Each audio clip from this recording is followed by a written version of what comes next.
हाँ, तो ये हम केवीके गुमला में आए हैं। इधर लीजिए, उसको छोड़िए। और तो मैंने पैकिंग में जा रहा है उसका ठीक है, केवीके गुमला में आए हैं और ये जीवामृत इकाई यहाँ पर है, तो इसके बारे में हमें परिचय करा देंगे हमारे केवीके के स्टाफ। हमारा नाम हुआ डॉक्टर नीरज कुमार बैस, कृषि विज्ञान केंद्र गुमला में विषय वस्तु विशेषज्ञ मृदा विज्ञान है।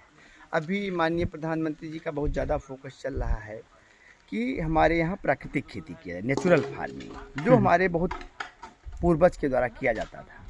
बीच में क्या हुआ, कन्वेंशनल खेती आया, फिर आया ऑर्गेनिक खेती। लेकिन ऑर्गेनिक खेती और कन्वेंशनल खेती जो चलता था, ऑर्गेनिक खेती क्या है, बहुत कॉस्टली पड़ता है, लेकिन कन्वेंशनल की अपेक्षा भी ऑर्गेनिक महंगी पड़ रही है। लेकिन नेचुरल फार्मिंग करते हैं तो इसमें क्या है कि जो हमारा नेचर के द्वारा प्रदत्त है, टोटल हमारा जो हमारा चाहे फसल के लिए न्यूट्रिएंट मैनेजमेंट करते हैं, चाहे फिर इंसेक्ट, पेस्ट, डिजीज, कुछ भी मैनेजमेंट करते हैं जी, वो हमारा जो लोकल स्तर पर, गांव स्तर पर जो हमारे रिसोर्स हैं उसके द्वारा प्रिपरेशन करते हैं। उसी के तहत प्लांट को न्यूट्रिएंट उपलब्ध कराने के लिए मेन क्या करता है, सॉइल काम करता है। बराबर। तो सॉइल में हम लोग को ऑर्गेनिक मैटर बढ़ाने के लिए, फिर वहाँ पे जीवाणु, कीटाणु, बैक्टीरिया बढ़ाने के लिए, इसके लिए हम लोग ये आया है कि नेचुरल फार्मिंग के अंतर्गत जीवामृत बना करके हम लोग डालते हैं, जिसका पेरेंट मटेरियल होता है हमारा जो देसी गाय होता है उसके द्वारा गौमूत्र और गोबर। अच्छा। गौमूत्र, गोबर, बेसन, गुड़ और मिट्टी और पानी के द्वारा ये बनाया जाता है और ये बना करके खेत में हम लोग उपयोग करते हैं। तो जो हमारा इनहेरेंट जो हमारे सॉइल की कैपेसिटी है, जो न्यूट्रिएंट उपलब्ध कराने के, उसको ये इन्हांस कर देती है ताकि प्लांट। तो आप ये थोड़ा बता सकते हैं, हमारा ध्यान उसमें इस तरफ प्रकाशित कर सकते हैं कि ये इसमें कुछ बैक्टीरिया वगैरह भी यूज होता है क्या? कि नहीं, इसमें बस हमारा जो हमारी फर्मेंटेशन वगैरह के लिए जो हमारा नेचुरल तरीके से जो हमारा परंपरागत जो यहाँ पे देसी काऊ ब्रीड है, उसमें इतनी ह्यूज मात्रा में वहाँ पे बैक्टीरिया पाया जाता है जो हमारा बेनिफिशियल है। किसमें कह रहे हैं आप?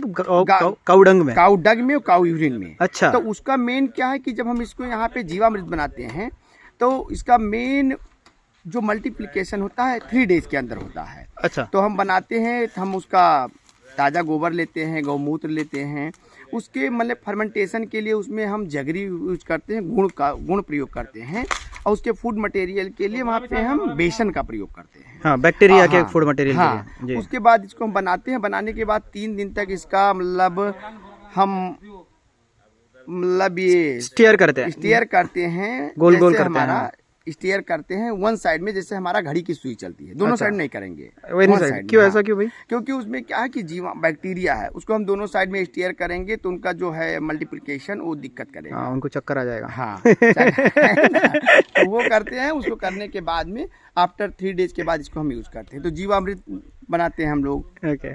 बीजामृत बनाते हैं बीज उपचार के लिए। अच्छा। घन जीवामृत बनाते हैं जो सॉइल एप्लीकेशन के लिए। अच्छा। तो इस प्रकार से हम लोग फिर उसके वहाँ पर हमको इंसेक्ट कंट्रोल करना है तो नीमास्त्र है, ब्रह्मास्त्र है, अग्नियास्त्र है, इसको बना करके इसको हम लोग प्रयोग करते हैं। तो प्राकृतिक खेती के अंतर्गत यहाँ पे हमारा यूनिट है जहाँ पे हम लोग मतलब अपना इसरो जो है वो ब्रह्मास्त्र वहाँ पे बना रहा है, कर रहा है वो यहाँ पे फार्मर भी उसका खेतों में खेतों के कीटाणु के लिए और दुश्मन के लिए आप यहाँ पे बना रहे हैं। बहुत बहुत अच्छा लगा आपसे बात करके। और इसका सक्सेस रेट के बारे में अगर आप बताएंगे तो अच्छा रहेगा। सक्सेस रेट क्या है कि अभी पहले थोड़ा सा भ्रांति थी कि प्राकृतिक खेती हो पाएगा, हमारे लोगों का फूड कंजम्पशन पूरा होगा कि नहीं, लेकिन इस पर बहुत जोर शोर से ICR रिसर्च कर रहा है, जो अपने सुभाष पालेकर जी हैं उनके द्वारा ये प्रदत्त है। फिर अपनी जो गुजरात के महामहिम राज्यपाल हैं उनका इस पे बहुत अच्छा काम है, उन्हीं के इस पे निर्देशन में पूरे देश भर में चल रहा है। और इसका ये है कि ये साइंटिफिकली प्रूवन है, फ्यूचर है।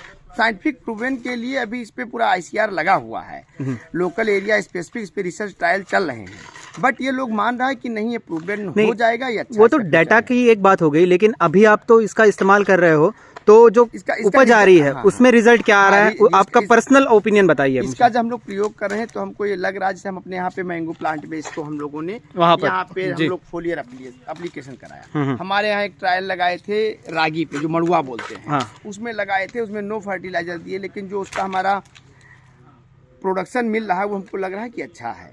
तो उसमें क्या हमारा कास्ट ऑफ कल्टीवेशन बहुत कम, क्वालिटी इंप्रूव हो रहा और है। क्वालिटी उसका जो क्वालिटी है वो भी लग रहा है। और उसके बाद ये न्यूट्रिटिव वैल्यू देखेंगे तो स्वाभाविक है कि जहाँ हम फर्टिलाइजर प्रयोग करते हैं, इंसेक्टिसाइड पेस्टिसाइड करते हैं, उससे कहीं अच्छा। तो इंसेक्टिसाइड पेस्टिसाइड से तो बहुत सारे रिसर्च ऐसा कहते हैं कि कार्सिनोजेनिक सब्सटेंस बॉडी में चले जाते हैं, ह्यूमन बॉडी में और प्राणियों में भी लाया जा रहा है नेचुरल फार्मिंग को ना, कि यहाँ पे हम केमिकल का कम से कम प्रयोग करें, केमिकल का कम से कम प्रयोग करें और नहीं करें। नेचुरल में तो कहीं उसका ये है ही नहीं सुझाव कि उसको टच भी नहीं करना है, समझ लीजिए। टोटल हम जो बताए कि हमारा जो नेचुरल के द्वारा रिसोर्सेस है उसी को हम इंसेक्टिसाइड पेस्टिसाइड या सीड ट्रीटमेंट के लिए या न्यूट्रिएंट के लिए उसी के द्वारा हमको ये सब फार्मुलेशन करके बहुत अच्छा लगा आपसे बात करके। बहुत बहुत धन्यवाद, बहुत बहुत धन्यवाद। गणेश यहाँ पर और डॉक्टर नीरज से बात करके बहुत धन्यवाद। चलिए बहुत